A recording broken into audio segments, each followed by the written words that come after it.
जय हिंद एवरीवन।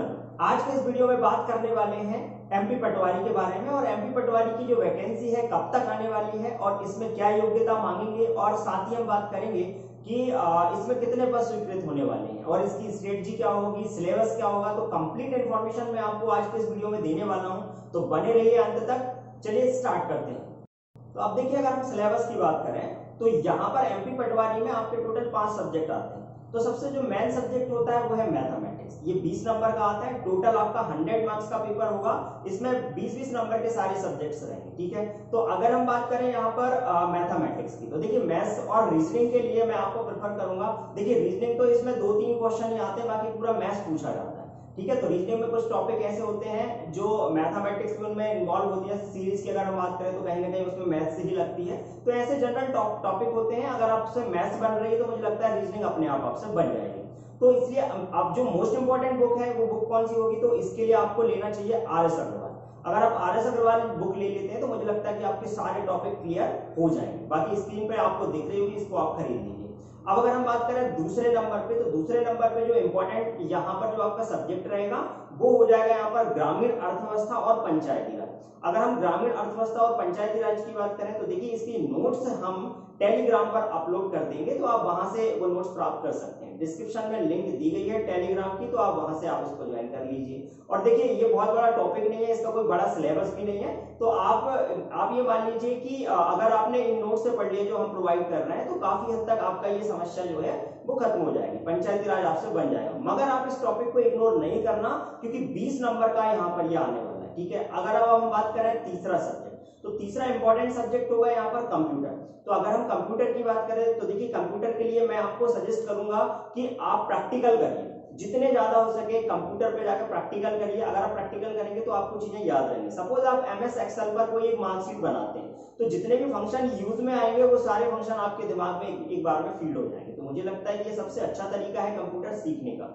और यहाँ पे जो कंप्यूटर आता है ना, जनरली देखिए आपको पता है कि बहुत ज्यादा फॉर्म भरते हैं, कम से कम 8 से 10 लाख फॉर्म भरेंगे। अगर इतने फॉर्म अगर भरते हैं तो आप बताइए कि पेपर एक दिन में तो हो नहीं जाएगा, ठीक है। 2 शिफ्ट में चलेगा और करीब करीब 1 से 1.5 महीने आपका पेपर चलने वाला है। तो इसलिए क्वेश्चन, नंबर ऑफ क्वेश्चन जो होंगे वो अलग अलग तरीके से पूछे जा सकते हैं कंप्यूटर की। तो उसके लिए मुझे ऐसा लगता है कि व्यापम प्रेफर करता है कि जो प्रैक्टिकली क्वेश्चन होते हैं जनरली जिनका हम यूज करते हैं, जैसे आप प्रैक्टिकल कर रहे होते हैं, जो फंक्शन हम यूज करते हैं वहीं से क्वेश्चन बनेंगे। तो आप ज्यादा से ज्यादा प्रैक्टिकल करिए कंप्यूटर पे, ठीक है। और अगर आप चाहें तो इसके लिए बुक लेना चाहते हैं तो अरिहंत और इसके अलावा किरण की भी बुक आती है कंप्यूटर की, आप वो खरीद सकते हैं, जो कि आईबीपीएस बैंकिंग के लिए भी यूजफुल होती है। अब अगर हम आगे बढ़े तो इसके बाद जो इंपॉर्टेंट आपका जो सब्जेक्ट रहेगा वो है हिंदी। देखिए हिंदी में आपका एक भी मार्क्स नहीं कटना चाहिए, 20 में से 20 आप मार्क्स ले सकते हो, क्योंकि हिंदी यहाँ पर बहुत आसान होती है। इसके लिए आपको क्या करना है, जैसे प्रीवियस ईयर में जितने भी आपके पटवारी के एग्जाम हुए हैं वो भी आपको टेलीग्राम पर उनकी पीडीएफ मिल जाएंगी। तो वो सारे के सारा जितना भी उसमें हिंदी दिया हुआ है वो पूरा का पूरा आप कंप्लीट करिए। और साथ ही आप लूसेंट की एक बुक आती है हिंदी की, वो ले लीजिए। वैसे लूसेंट की 2 बुक आती हैं, आप चाहे तो दोनों ले सकते हैं या फिर उनमें से एक भी ले लें, तब भी आपका काम हो जाएगा। तो ये तो बात हो गई हिंदी की। अब हम बात करते हैं जीके की। तो देखिए यहाँ पर जो नेक्स्ट आपका सब्जेक्ट है वो जीके। अब जनरल नॉलेज की अगर हम बात करें तो कहां से पढ़ें, तो देखिए जनरल नॉलेज में तो बहुत कुछ आता है।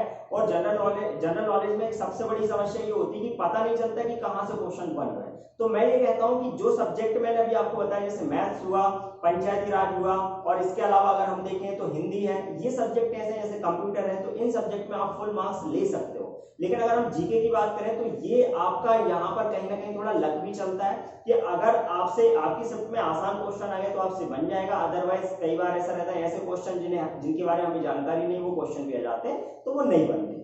तो आप जीके पे फोकस तो करें, बट जीके के लिए लूसेंट की बुक आती है, वहां से कर लें। इसके अलावा कुछ ऑब्जेक्टिव टाइप की एक बुक आती है लूसेंट की, वो भी आप कंप्लीट कर सकते हैं और अलग अलग सब्जेक्ट भी पढ़ सकते हैं। बट 20 नंबर का आ रहा है तो इसीलिए मैं आपसे कह रहा हूं कि जीके का पोर्शन बहुत बड़ा होता है, तो इसमें कुछ फिक्स नहीं है, ठीक है। तो ये तो आपका वहां पर लक डिसाइड करेगा कि आपकी शिफ्ट में किस टाइप के क्वेश्चन आ रहा है। थोड़ा करंट अफेयर भी पढ़ते रहे, उससे भी आपका जीके कवर हो जाता है। तो ये तो बात हो गई सिलेबस की।